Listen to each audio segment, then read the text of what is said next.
Muchas gracias y gracias a FENAPES por la invitación y a Les Compas de Salto por recibirnos también acá.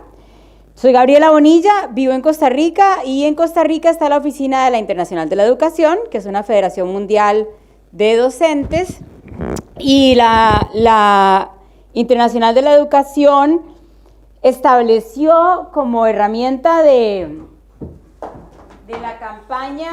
la campaña mundial contra el comercio educativo, que se lanza en el 2015, establece el Observatorio Latinoamericano de Política Educativa en el año 2016, ¿vale?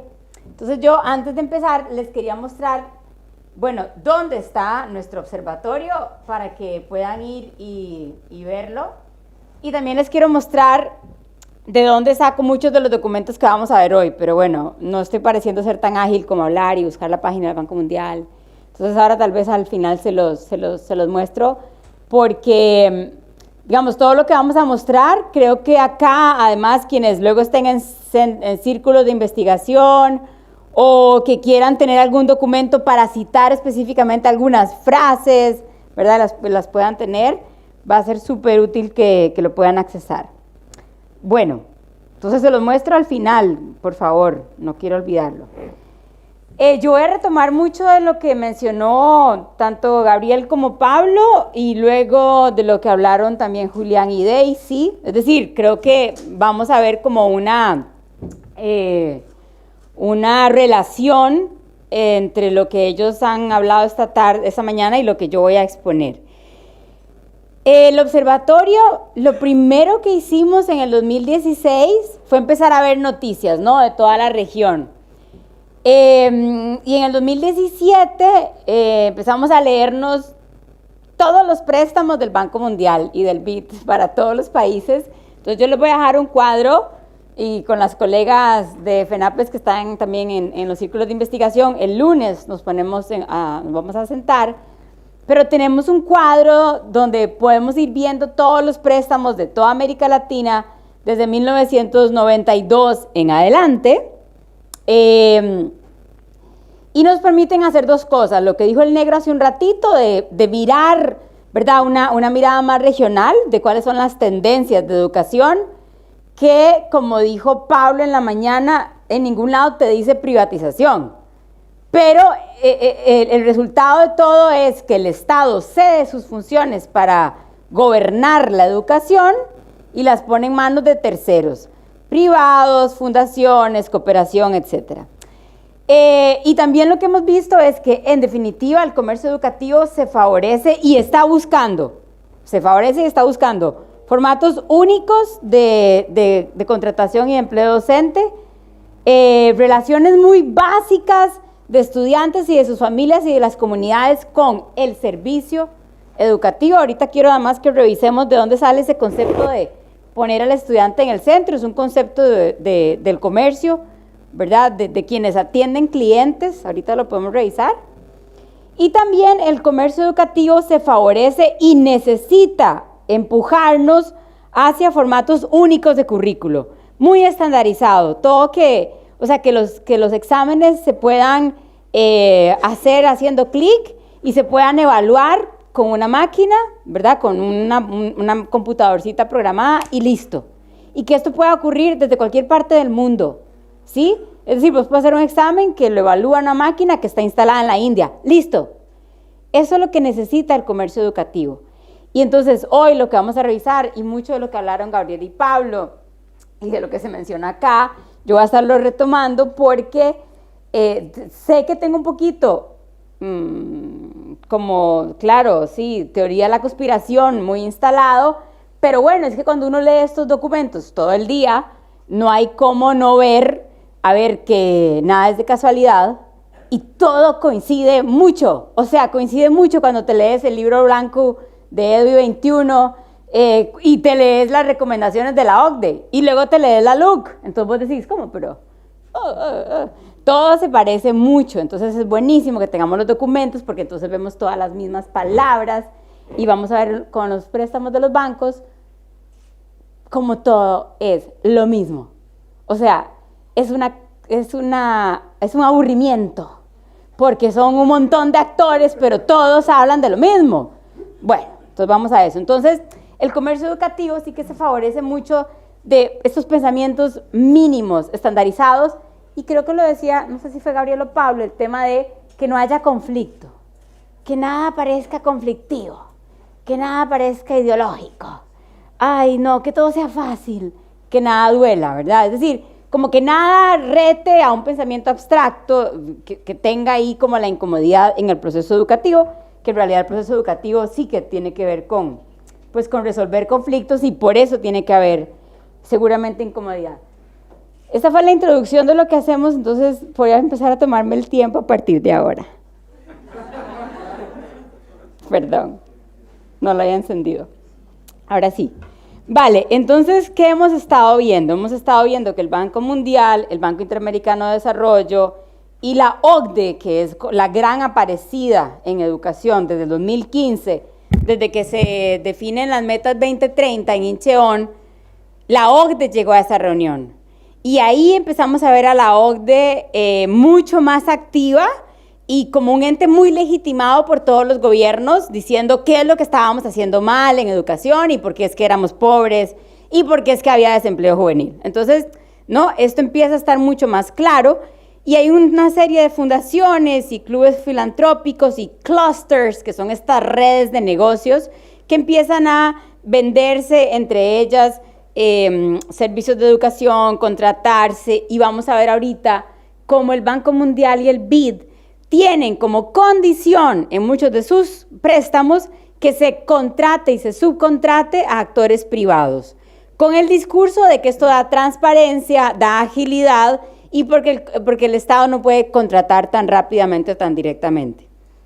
Entonces, no es casualidad que tengas un montón de fundaciones vendiéndote servicios, que de repente te aparezca por allá Fe y Alegría, o te aparezca por aquí, no sé, la fundación de la empresa, ay, se me olvidó el nombre, de la empresa de la celulosa, de la UPM, comprándole a un montón de ONGs privadas, cursitos y etcétera, o no es casualidad que el Plan Ceibal le compre a la Red Global de Aprendizaje.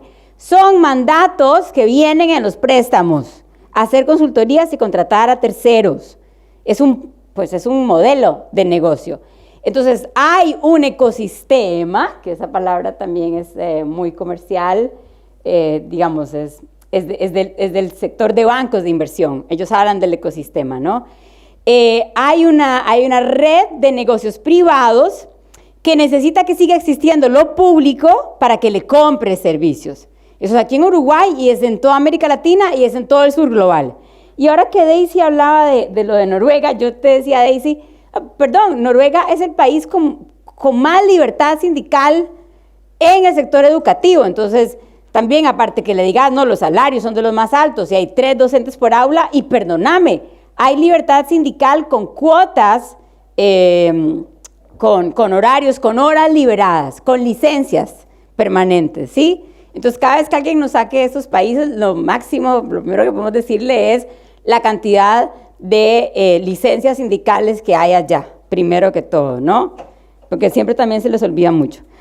Bueno, entonces, para nosotros es fundamental tener en cuenta que hay una tendencia latinoamericana en la que los estados van cediendo sus funciones y se va legitimando permanentemente. Y eso lo decía Julián, ¿verdad? Hay como, en la ley se habla de la coordinación, pero lo que estamos viendo es que se ha legitimado, sin que esté en la ley, la participación privada en todos los niveles de decisión de educación, de política educativa. Y en Centroamérica, que ahora alguien hablaba de empresarios por la educación, otra cosa muy descarnada que tenemos son los consejos educativos nacionales, que son como estos entes supraministeriales donde están sentados los empresarios, Naciones Unidas, los actores de cooperación, y en ningún lado, digamos, fueron electos, no son actores electos, pero tienen la legitimidad y están ahí sentados, y desde los consejos nacionales de educación salen políticas, salen programas, salen propuestas, Y ellos no son actores que representan a nadie porque nadie los eligió, pero están allí sentados. Entonces lo que vemos en primera instancia es que nuestras fuerzas estatales fueron cediendo su rol. ¿Qué suena?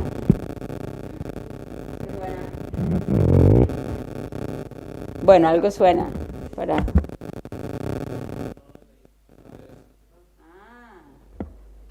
Bueno, continuemos. Estos minutos me los rebajan, por favor. Bueno, entonces hoy yo solo, con los 46 minutos que me quedan, yo solo voy a hablar de 4 cosas.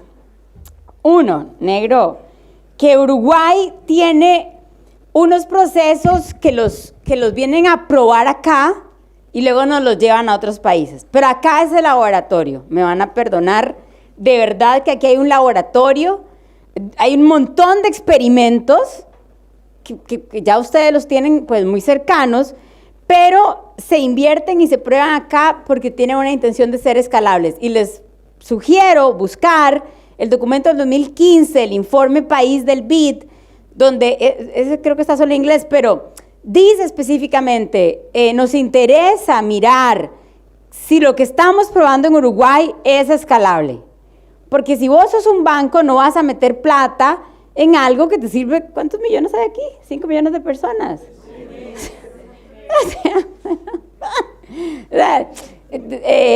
Eso no es rentable. Entonces los bancos necesitan varias cosas. Necesitan experimentar un producto, probar la colocación de un producto, a ver si la pueden llevar a otro lado, ¿sí? Entonces ahorita vamos a ver eso. Pero eso es lo primero que vamos a ver. ¿Cuáles son algunos experimentos que se llevan a otros lugares? Luego, esta práctica que nos están imponiendo permanentemente nuestros gobiernos al aceptar esta serie de endeudamientos, que es que estamos todas y todos y todes endeudados para privatizar lo que era nuestro. O sea, y vamos a ver que los periodos de amortiguamiento son de hasta 41 años. Entonces, por ejemplo, el préstamo de 1996, de la reforma del 96, pues lo seguimos pagando, ¿no?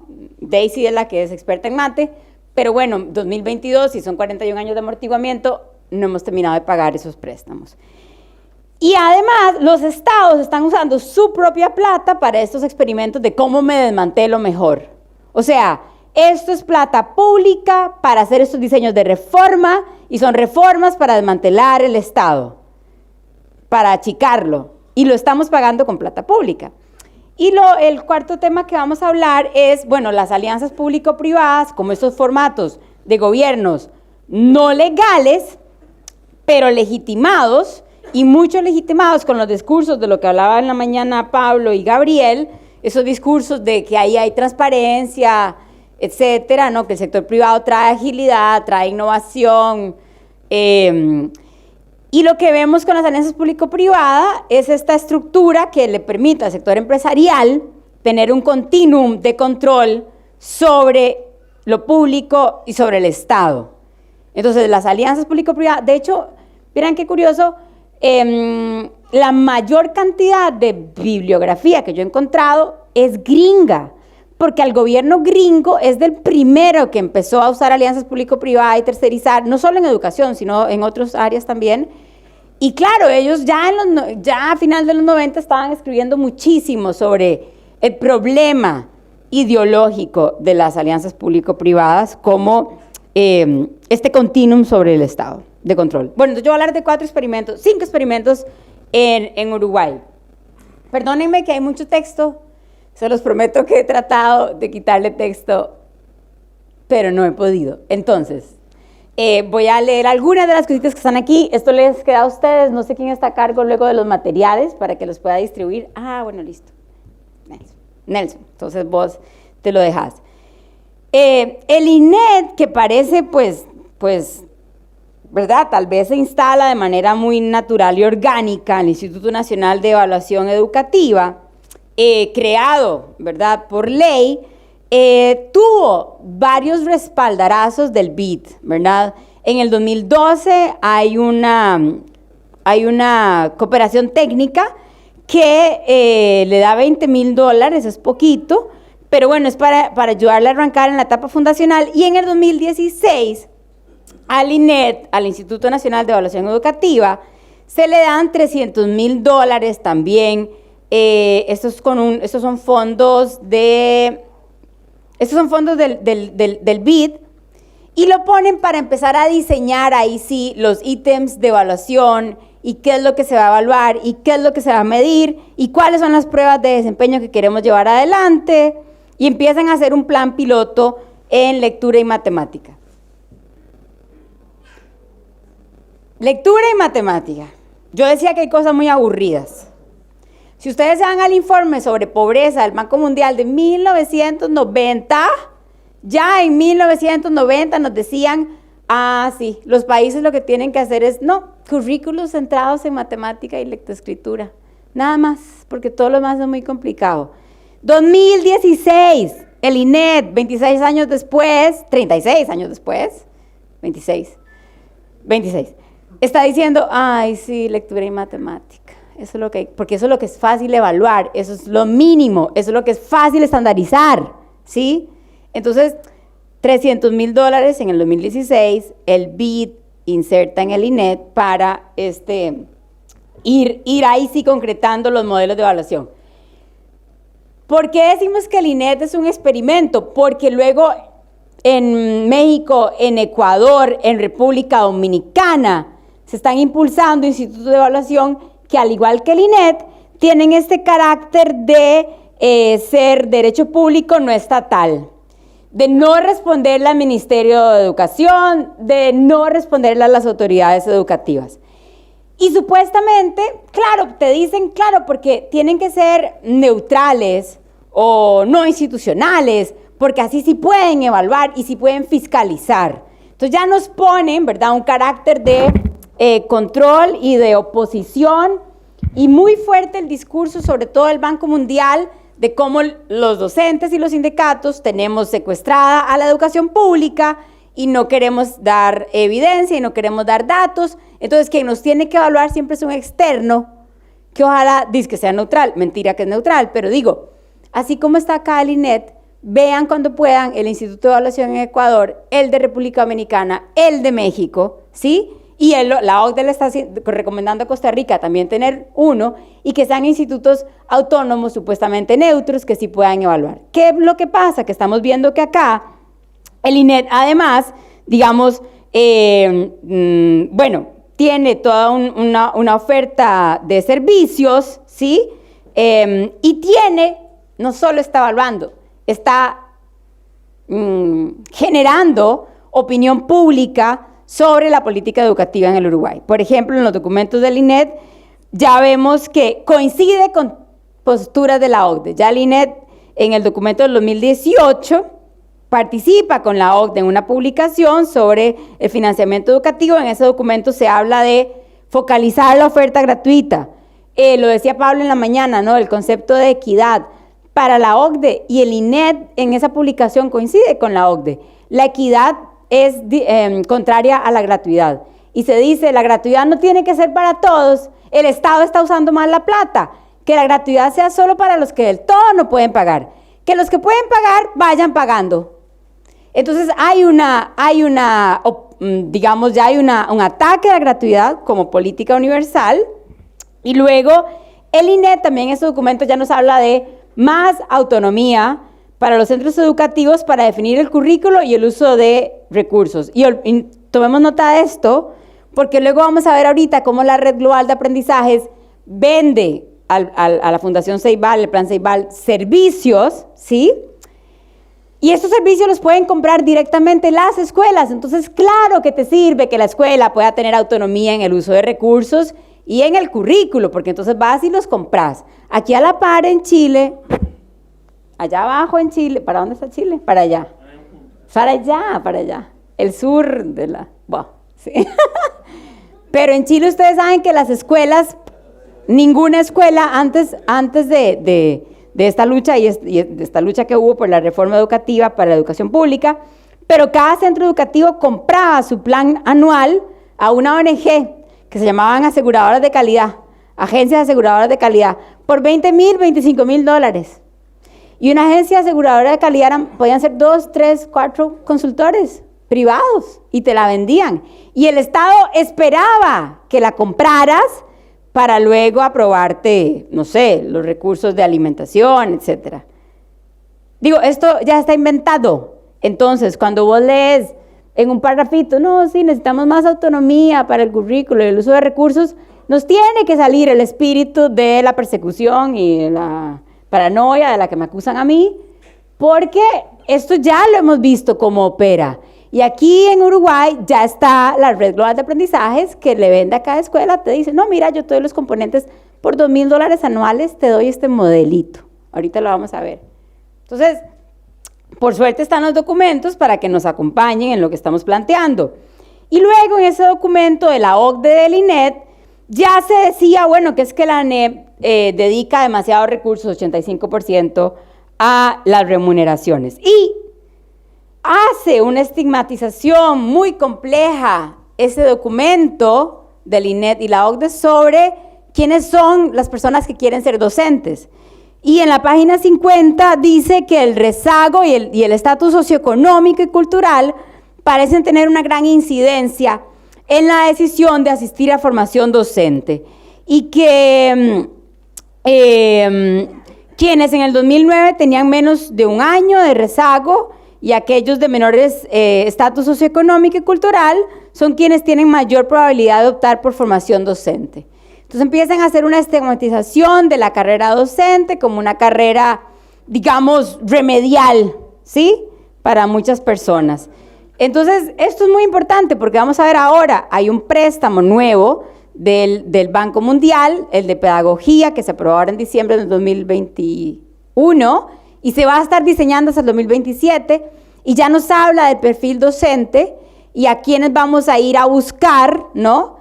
Y entonces con esta idea de que quienes son docentes son personas que eligen la carrera o no por vocación, no por compromiso, sino como una circunstancia remedial, luego hay respuestas de las instituciones sobre este tipo de análisis. Entonces esto tampoco es menor. O sea, esta estigmatización tampoco es menor porque luego le sirve a los discursos del Banco Mundial de decir los docentes y sus sectores, y ¿verdad? Y es gente que no está tan bien como las ONGs y entonces por eso necesitas ONGs que den las otras clases, porque los profes, por eso es que están fallando tanto, etc.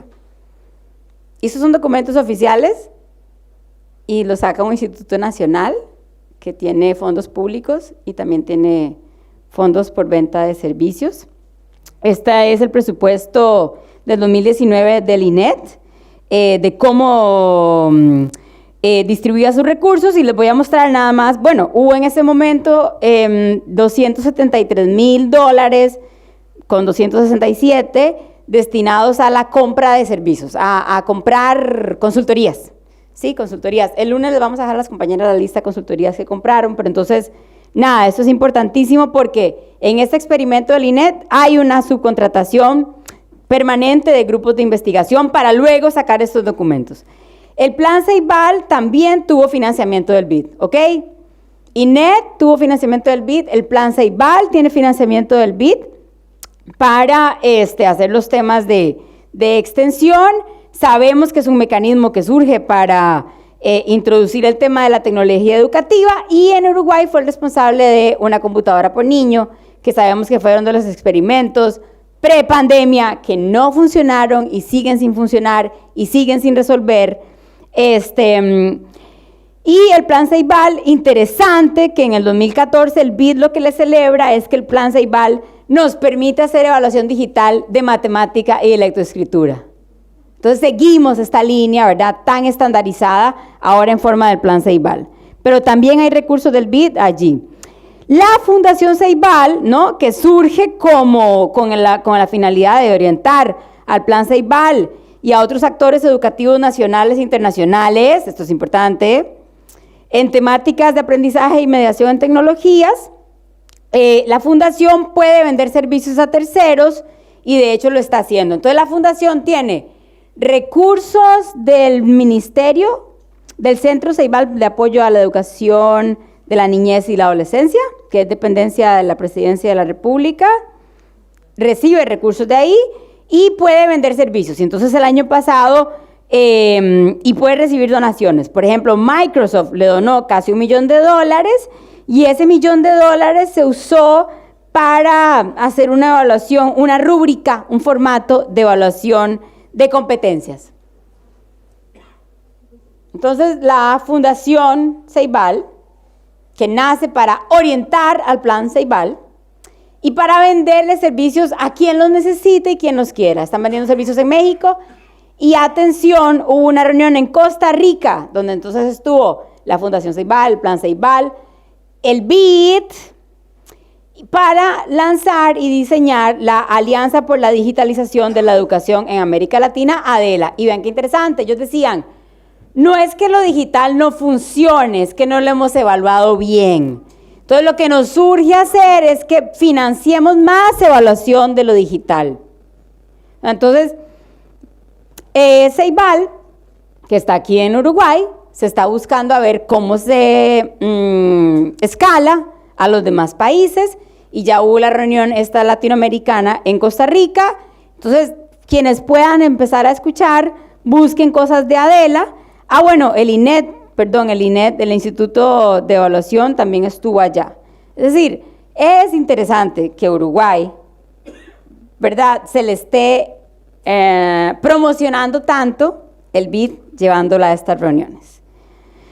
Otro experimento, ya casi termino esta parte, la Red Global de Aprendizajes, ¿verdad?, que es un grupo privado. Hay profesores de Nueva Zelanda, de Australia, etcétera. Aquí en Uruguay, en América Latina solo están en Uruguay.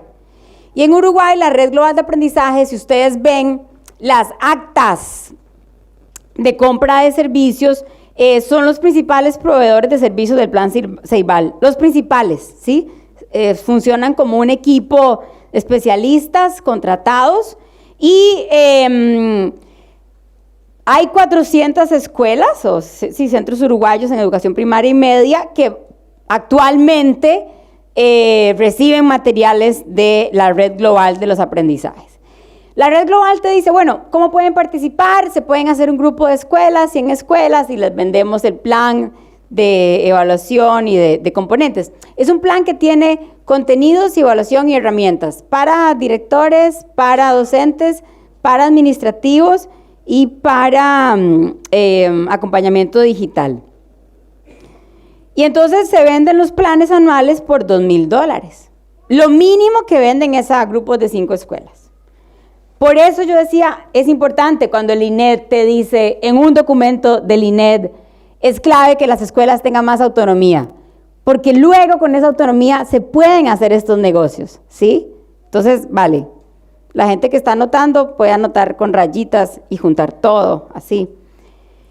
Y luego el otro experimento, bueno, las alianzas público-privadas, que acá se habló mucho en la mañana del discurso, ¿no? Porque el discurso de lo privado como algo legítimo, como algo transparente, como algo que no es corrupto, como algo que es innovador, como algo que es rápido, como algo que nos une con el resto del mundo, no como el Estado, el gobierno, qué lentitud, qué complicación, qué historia, pues, ¿verdad? Y nos venden lo privado además como algo libre de ideología, lo cual es otra gran mentira, ¿verdad? Pero lo venden así, como algo libre de ideología. Entonces, las alianzas público-privadas, que son una estructura muy cínica porque se alimentan de decir que lo público no funciona, o que es lento, o que tiene muchos errores y vacíos,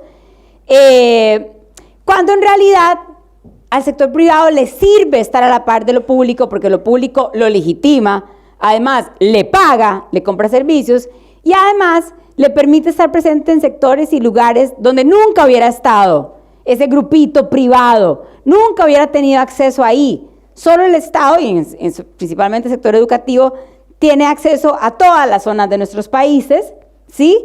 Y luego tenés una fundación que aparece, se sienta a la par del Estado y aparece en esos lugares gracias a esa alianza público-privada. ¿Qué pasa con...? Ay, casi no se ve. Bueno, pero ¿qué pasa? Que entonces, cuando un préstamo del Banco Mundial o del BID nos mandata en sus condiciones a que haya contrataciones a terceros, empezamos a hacer esta red de negocios, porque entonces el Estado tiene que garantizar, o esa oficina operativa tiene que garantizar que con los recursos que recibe va a contratar a terceros. Esos terceros de por sí te van a subcontratar a otro montón. Entonces esto es lo que llamamos un clúster privado en educación. ¿Por qué? Porque tenés una fundación muy grande, déjenme pensar, Fundación Fe y Alegría, que es una transnacional de la educación, que muchos la conocemos porque administra escuelas, pero empiezan a subcontratar a otros grupos, ¿verdad? O solo el hecho, por ejemplo, de que Ceibal te subcontrate a la Red Global de Aprendizajes, que además subcontrata equipos de investigación para generar contenidos. Esos clústeres que hacen que haya un universo de venta de servicios que existe gracias a la educación pública. Entonces, aquellos ámbitos que nosotros defendemos de negociación, de propuesta pedagógica, de toma de decisiones, terminan teniendo una estructura paralela que además mueve millones de dólares definiendo la política educativa que llega a las escuelas. Y no solo eso, la que luego diseña o dice hacia dónde tenemos que educarnos las personas docentes. Entonces es este mundo paralelo que no es, digamos, que no está escrito en la ley como un ámbito de decisión de política educativa, termina actuando como un ámbito paralelo de diseño de política educativa. Ahí se está diseñando en esos proyectos y en esos programas. Eso es un supermapa que les voy a dejar de los dineros, ¿verdad?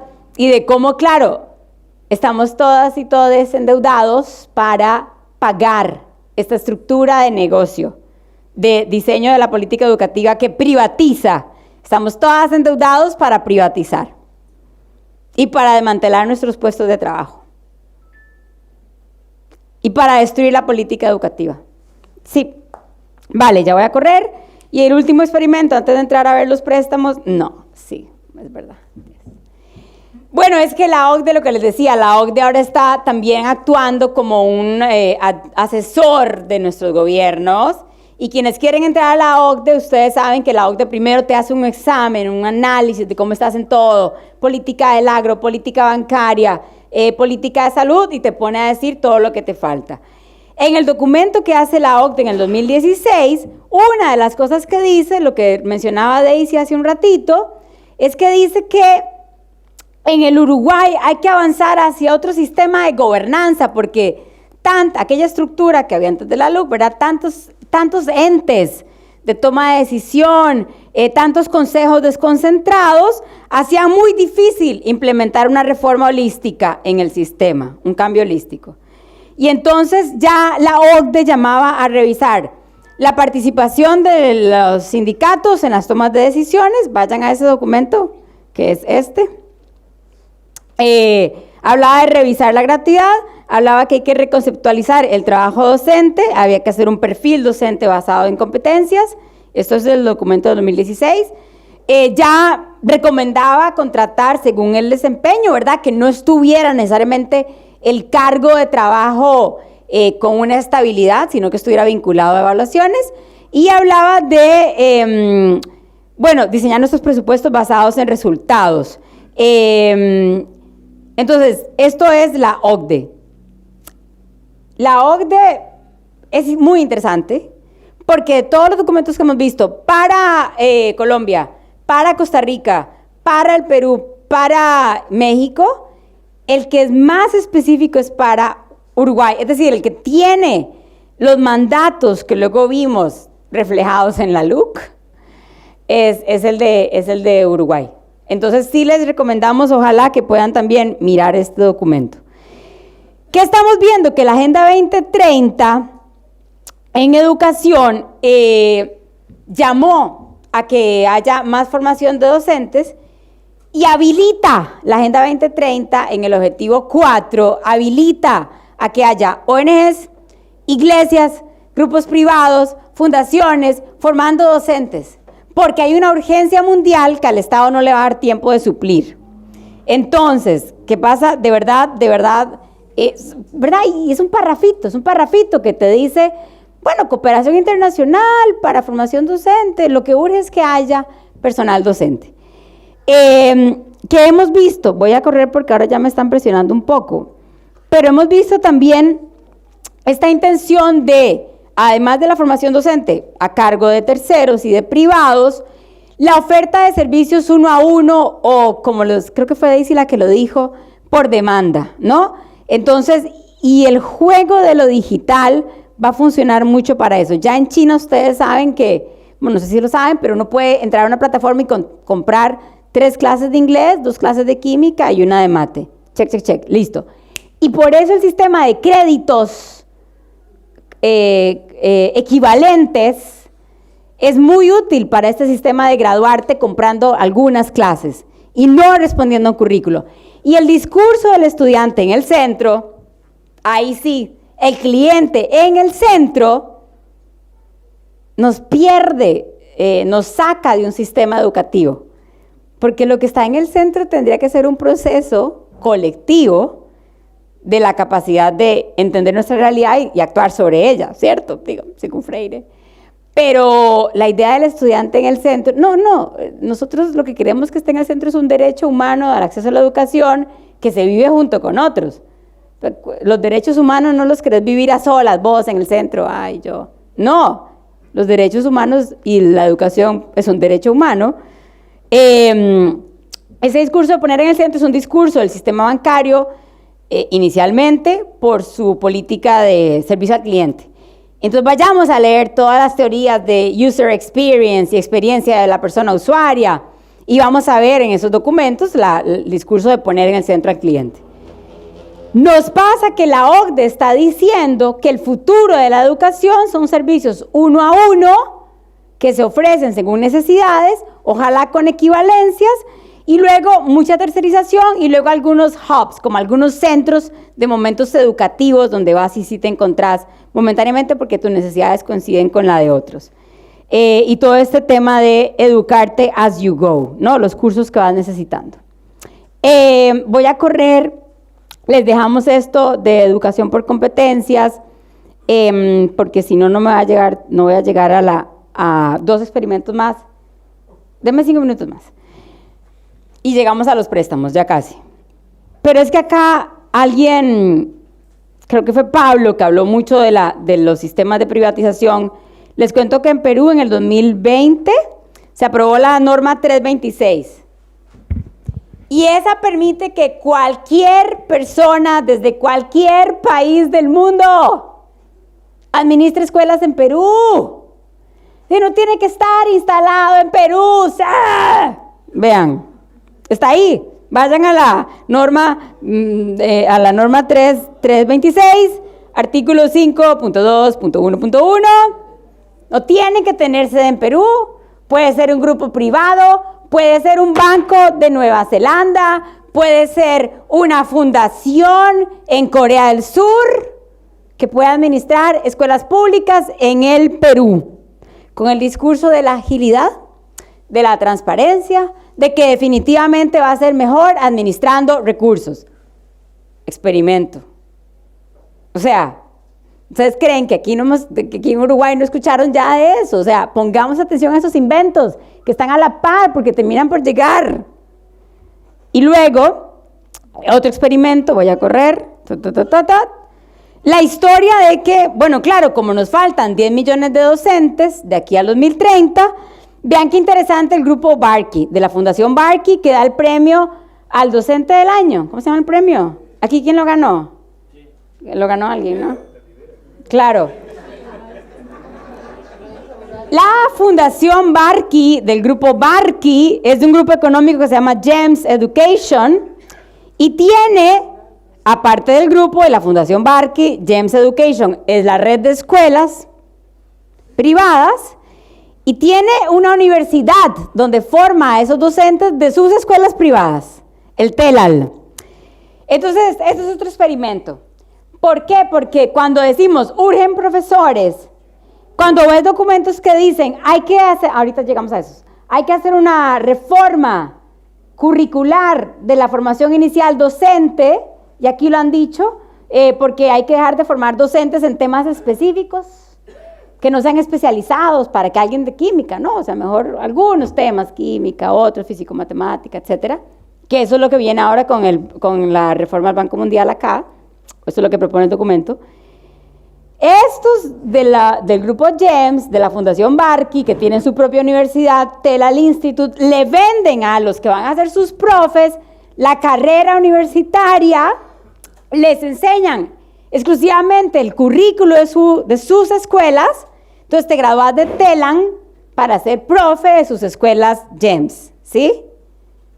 Eso ya existe en la región de Medio Oriente. Si se meten GEMS Schools, de una vez te dice, ay, puedes graduarte con nosotros para ser profesor en nuestras escuelas. Para alguien que hace negocios, esto es un súper negocio.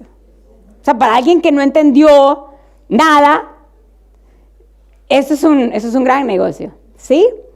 Y los papás y las mamás pueden elegir de un menú curricular cuáles cursos quieren que lleven sus hijas y sus hijos en la escuela GEMS. Entonces vas y escoges, quiero el currículo tal, quiero el currículo este, quiero el currículo otro. Eso ya existe, eso ya está pasando. Entonces sepamos que por ahí está inventado. Voy a dejar esto acá, porque ahorita también cuando veamos en los préstamos todo el tema de competencias, de unir el currículo escolar al mercado laboral, está otro discurso de que América Latina es responsable del desempleo juvenil. Lo podemos también refutar muy rápidamente cuando mostramos los montos de creación de fuentes de empleo o la ausencia de legislaciones de primer empleo en nuestros países, porque no hay legislaciones que obliguen a la contratación de personas jóvenes o sin experiencia, etcétera. Pero bueno, esto lo dejo acá en la presentación. Voy a correr. Entonces, nada más para recordar, antes de entrar a ver los préstamos, desde 1990, el Banco Mundial nos está diciendo que hay que hacer evaluación estandarizada, que hay que reducir currículos a matemática y lectoescritura, que hay que revisar la contratación docente para que esté vinculada a resultados de desempeño, y nos han estado diciendo también que hay que unir los currículos al mercado laboral, a las necesidades del mercado laboral. Entonces, todo lo que vamos a ver ahorita en los préstamos no es innovador, sino que ya estaba escrito por el Banco Mundial. Los préstamos del grupo BID. Antes de ver la lista de préstamos, que también les va a quedar, ahora con la reforma de la Ley de Urgente Consideración y con, digamos, el cambio de los niveles de administración en educación, yo pongo esta pregunta, ¿verdad? ¿Quién va a hacer esta gobernanza de los préstamos? Porque normalmente cuando ustedes leen los préstamos del Banco Mundial o del BID, van a ver que coinciden que el prestatario es la República Oriental del Uruguay. En educación, el organismo ejecutor es la ANEP. Y el CODICEN hace el seguimiento estratégico a cada préstamo, ¿sí? Sí. El Uruguay tiene préstamos y tiene cooperaciones técnicas. Las cooperaciones técnicas no hay que devolver la plata, pero son experimentos que estamos probando a ver si luego sirven para algo más, si luego sí se hace un préstamo o si se lleva a otro país, como es el INET. ¿Se acuerdan que tuvo cooperaciones técnicas primero por 20,000, luego por 300,000? O el Plan Ceibal, ¿se acuerdan que también tuvo cooperaciones técnicas? Lo acabamos de ver. Vale.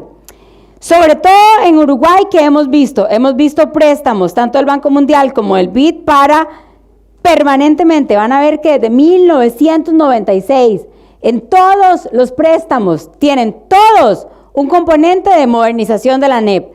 Todos, permanentemente, no para. O sea, ustedes lo van a ver ahora. Todos tienen reforma curricular, permanentemente.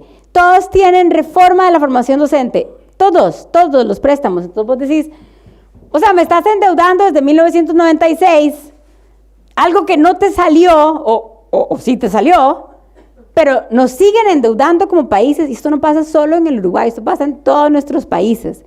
O sea, permanentemente los documentos y lo que impulsa tanto el Banco Mundial como el BID es una reforma que aborda todo el sistema educativo, ¿sí?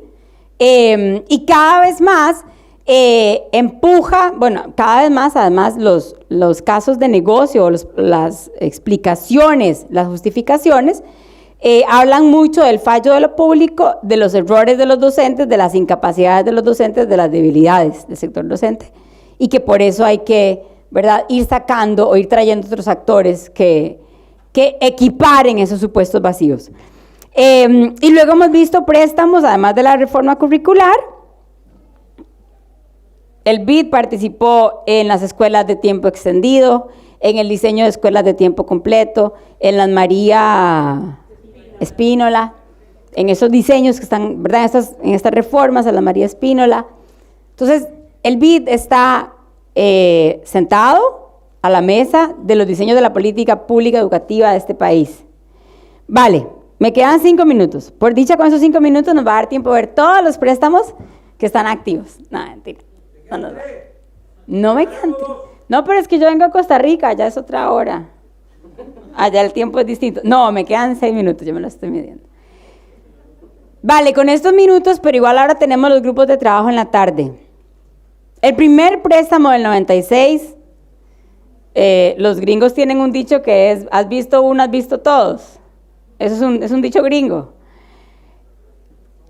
Estos préstamos, el del 96, tiene lo que sigue teniendo los préstamos que acaban de aprobar en diciembre. Es decir, los ejes del contenido del préstamo. Entonces, en el 96, Uruguay toma un préstamo por $40 millones. ¿Quién era el gobierno en esa época?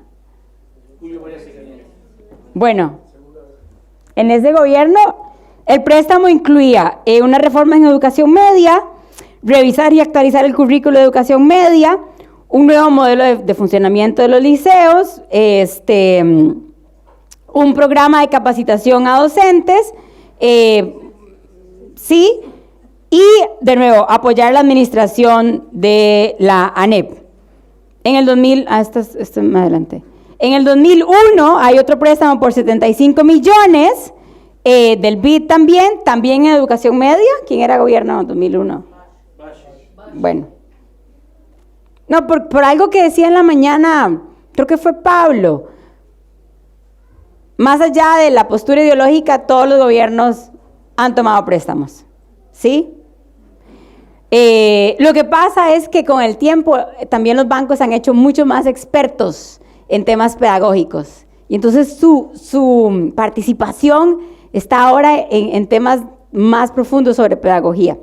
Bueno, y de esos 75 millones voy a poner solo los primeros puntos, que era ampliar la reforma del 96, y vean qué interesante, traer ya grupos privados y ONGs que puedan empezar a vender servicios para esas reformas.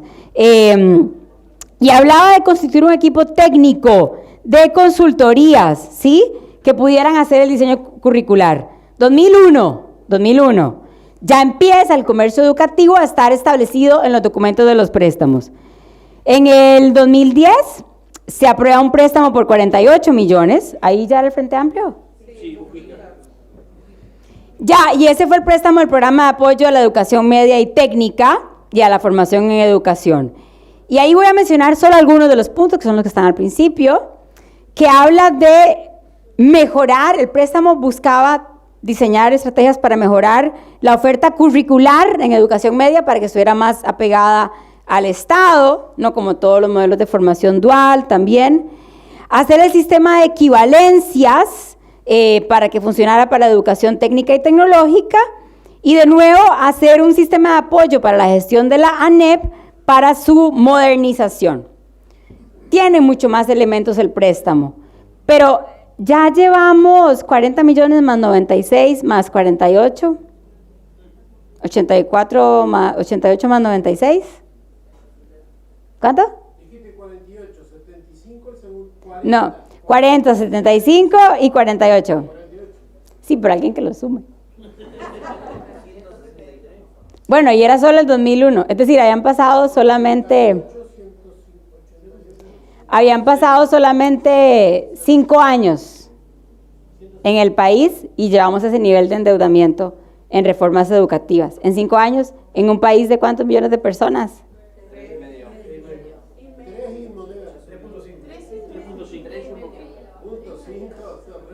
Entonces es muy interesante porque el banco nos están llevando a un nivel de endeudamiento muy alto, para unos experimentos que en 5 años todavía no sabes para dónde van. Y nos están hablando una concentración de 5 años, ¿sí? Hay un nivel de endeudamiento así. No, 2010, perdón, no son 5, son 14 años. Luego el Plan Ceibal también recibe recursos, estos fueron poquitos, son 6 millones, porque habían tenido unas cooperaciones técnicas.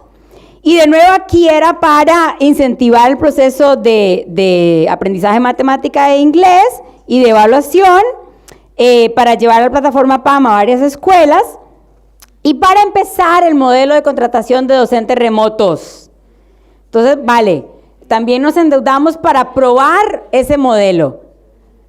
Es importante que sí nos quedemos con la idea que nuestros gobiernos nos están endeudando para hacer experimentos con nosotros mismos y para hacer experimentos con el derecho a la educación. ¿Sí? O sea, yo por eso presenté lo del principio, que era solo la introducción, que no me la tenían que haber valorado como tiempo de exposición. Pero es importante que nos demos cuenta que estos son experimentos con el derecho a la educación y que nos estamos endeudando para esos experimentos. Claro que no son casualidad, claro que responden a una mirada ideológica, ¿sí? De las cosas, empresariales sobre todo. Vale, esta la voy a cortar, voy a correr porque esta es apoyo al diálogo sectorial.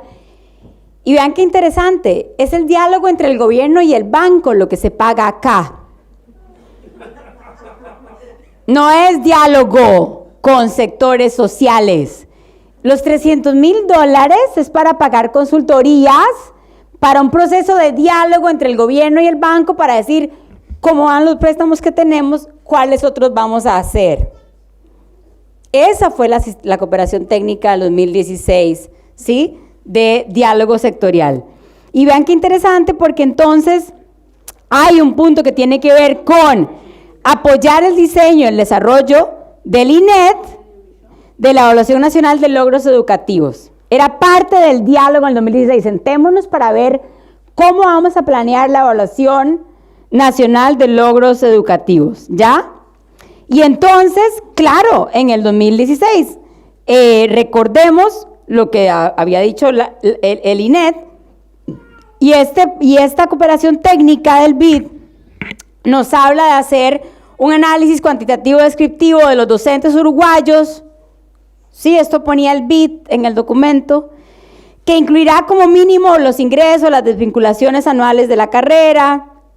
Están haciendo un profile, un perfil de cómo está funcionando la carrera, los años de experiencia docente, los títulos que tienen las personas docentes y otros antecedentes educativos relevantes, características sociodemográficas, salario, progresión salarial, el rango escalafonario, la carga horaria y el número de centros educativos en los que trabajan. La disciplina y el grado, sí. Sí. Ahora, si yo soy una empresa y yo hago un perfil, es porque quiero hacer un producto para ese perfil. El Banco Interamericano de Desarrollo y el Banco Mundial se hablan y se coordinan. Y ahorita que yo llegue a la última filmina, les voy a mostrar el préstamo del Banco Mundial. Además, voy a correr y me devuelvo a esta ahorita. Voy.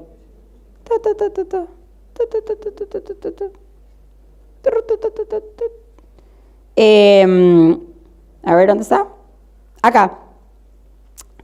Este préstamo que se llama de fortalecimiento de la pedagogía y la gobernanza de las escuelas públicas en Uruguay, este es el Banco Mundial.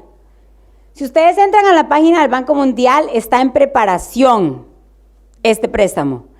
Pero ese censo que se financió en el 2016 para ver cómo estamos, cuántos títulos tenés, cuánto ganás, cuál es el estado, digamos, la historia del escalafón, en cuántas escuelas trabajás, de qué te graduaste, ¿no? Si es una especialidad, etcétera.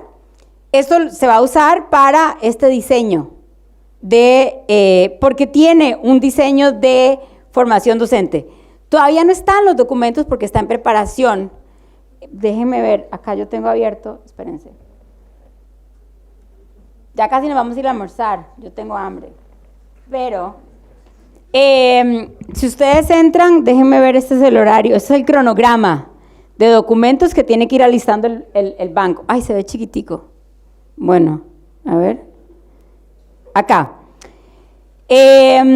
Para el 2026, digamos, ellos van a ir diseñando esto. No está diseñado todavía qué es lo que se va a buscar, sino que en este momento se está diseñando el contenido.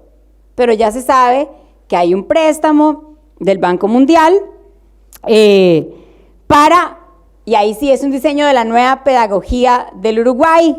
Y entonces por eso tiene un eje de carrera de formación docente, tiene un eje, y ahí incluye la contratación docente, de evaluación, de currículo y de administración territorial de los centros educativos. Entonces yo quería adelantarme porque eso que se hizo en el 2016 del censo se recupera para esto, para reorganizar al personal docente. Otra cosa que por cierto decía el documento los documentos de la OCDE permanentemente nos están acusando de que el sistema educativo es muy caro. Ay, Dios mío, espérate. De que el sistema educativo es muy caro y que ustedes se acuerdan, ¿verdad? Que decía que el 85% de los recursos se van a pago de remuneraciones. Sí. Y entonces eso no es tampoco menor porque junto con la criminalización y la criminalización de que los docentes no sabemos, de que hay malos resultados, que por los malos resultados hay desempleo juvenil, ¿sí? O que nuestros hijos pierden muchas clases cuando hay huelga, o cuando dicen quienes vienen a ser profes son las personas de las clases más excluidas. Cuando hacen toda esa estigmatización, el discurso, el que hablaba Gabriel en la mañana, ¿sí? Las narrativas contra el personal docente se instalan más rápido, porque vienen cargadas de clasismo, de odio de clase, ¿sí? Entonces es más fácil que cuando atacan los medios de comunicación al personal docente y a la educación pública, ya con ese trabajo de narrativas antipúblicas, esto suma, ¿sí? Y cuando vamos a la calle a defender los derechos, pues suma que ha habido todo un ataque permanente y que incluso en los documentos del Banco Mundial se nos dice que tenemos secuestrada la educación o que hay intereses sectoriales que no permiten llevar a la educación a donde tiene que estar. Entonces todo eso está, ¿verdad?, en una olla, en el mismo caldo, cultivándose. Negro, ¿cuánto me queda? ¿Quieres que cuente? Vale. ¿Ah, sí? Ay, qué rico. No, solo les voy a contar el otro préstamo que está activo. También que sepamos esto. En el 2017 se hace el préstamo del PAEMFE, que ya no está vigente. Pero el negocio del préstamo sí está abierto. Entonces Uruguay puede seguir pidiendo fondos sobre ese préstamo del 2017, ¿sí? Aunque ya no esté el programa.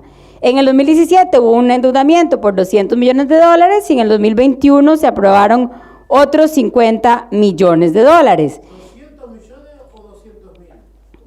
Ah, perdón, son 200 millones. ¿200 millones? Sí, me faltan ceros. Sí, sí.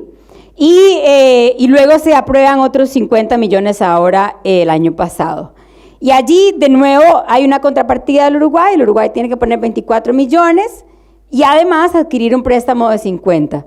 Y los componentes eran calidad educativa, componente 1, mejora de la calidad, y allí, de nuevo, es lo que les digo, por eso no es invento nuestro. Todo el diseño de escuela de tiempo completo, todo el diseño de tiempo extendido es parte de estos diseños de préstamos, de rediseño curricular en los que participan los bancos, y muy importante porque este componente de la mejora ya deja escrito que pueden venir ONGs o grupos privados a proveer servicios, ¿sí? Luego el componente 2, que es la reforma de formación y educación, de nuevo, un plan que creo que luego en la LUC tiene un buen abordaje, hay mucha atención a la formación docente. Y hay una disputa por el negocio de la formación docente. Porque si te dicen que faltan 10 millones de docentes, bueno, eso es a nivel mundial. Pero acá también, ¿no? Entonces, el negocio de quién puede vender el servicio de formación docente, y ustedes vieron que en la LUC hay una mención de, habilitar a que haya actores privados formando docentes. En Costa Rica hay 55 universidades privadas que te gradúan de profe, porque es una carrera muy barata. Además, no tenés laboratorios, o sea, ¿sí? Entonces, cuando el préstamo te dice que además hay intención de mirar una nueva estructura y hacer agilizar la formación docente, sabemos que tiene que ver con abrir el negocio, también porque lo vimos en la LUC. Y el componente 3 de integración territorial, consolidar los diferentes programas que hay y fortalecer las capacidades de gestión financiera administrativa a nivel de los territorios y departamentos. Y todo el tema de también este préstamo va a ser, de nuevo, como una línea de base para los nuevos diseños que vengan. Es que lo de las líneas de bases es importante porque entonces es entender cómo está funcionando el sistema. Recordemos que el documento de la OCDE lo que más le dolía es el sistema educativo y decía, cuesta mucho avanzar en una reforma en Uruguay porque mientras haya tanta participación y haya los consejos, los órganos desconcentrados, yo no puedo entrar fuerte con una reforma. E ir mapeando cómo funciona el sistema tiene que ver con eso. Ok, quiero entender por dónde le voy a entrar, porque no es menor que todavía haya un sistema. Recordemos que en Chile la disputa fue para que tengamos sistema, porque no existía, ¿sí? Entonces, que nos diga que voy a mapear las funciones, que nos diga que voy a mapear cómo es la carrera docente, cada vez que nos hablen de una línea de base, para quienes quieren hacer negocio con educación, entender ese mercado les permite diseñar los productos que van a poder promocionar. Hubo otro diseño de préstamos y al plan Ceibal se le inyectaron otros $800,000. Eso no fue un préstamo, eso fue una asistencia técnica que tenía la intención, ahí sí, de hacer nuevos pilotos sobre pedagogías innovadoras. Y ahora con la pandemia quedó instalada la noción de que la educación híbrida es posible, que le facilita un montón de cosas a la familia y que es más barato para el Estado. Y que entonces, vamos a ver, hay un préstamo que no es solo para el Uruguay, que están haciendo, a mí me parece,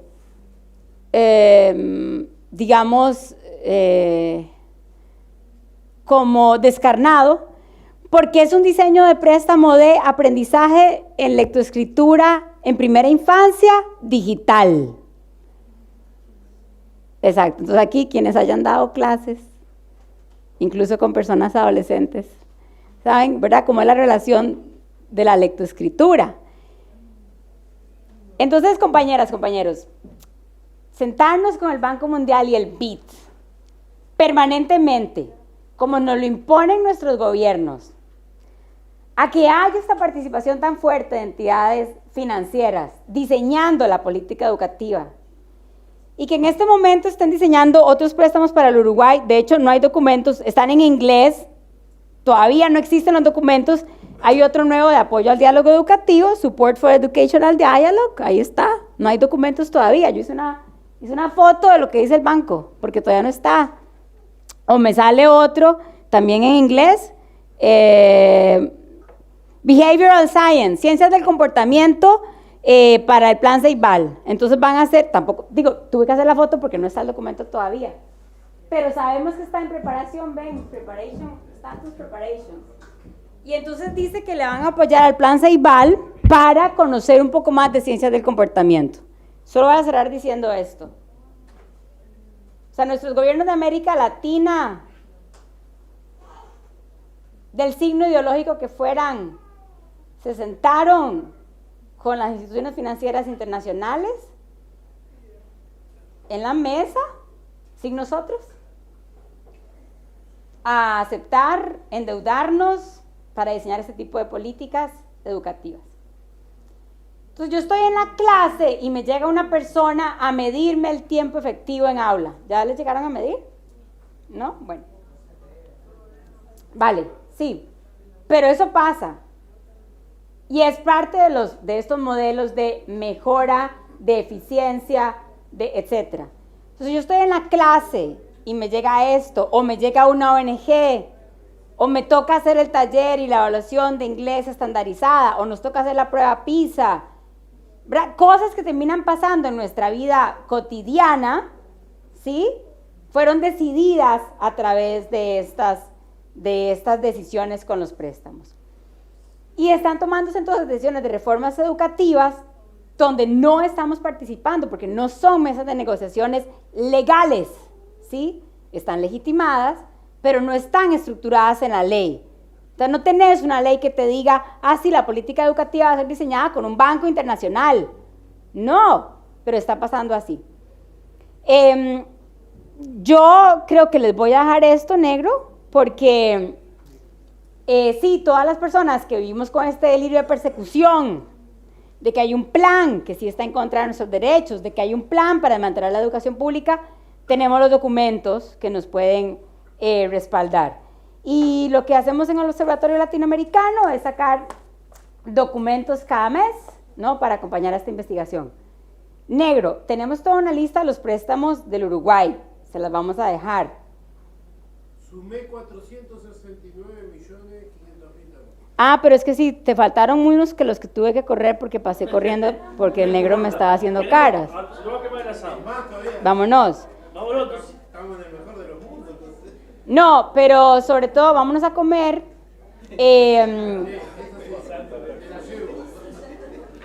No, y una tarea muy importante que nos toca hacer a nosotras y aquí para almorzar tiene que ver con desnaturalizar, romper la idea de que esto es natural, de que es natural que el currículo tenga que reducirse, que es natural que las ONGs y los grupos privados sean quienes nos den clases, o que es natural que hayan bancos e instituciones financieras decidiendo la política pública. Eso es una tarea que tenemos que hacer, romper con esa noción de que sí, hay un consenso social de que esto es mejor, de que esto es más transparente o que esto es más eficiente. Hay que romper con esas nociones, ¿sí? Entonces está bueno que nosotros lo hagamos. Bueno, gracias. Hasta acá dejo.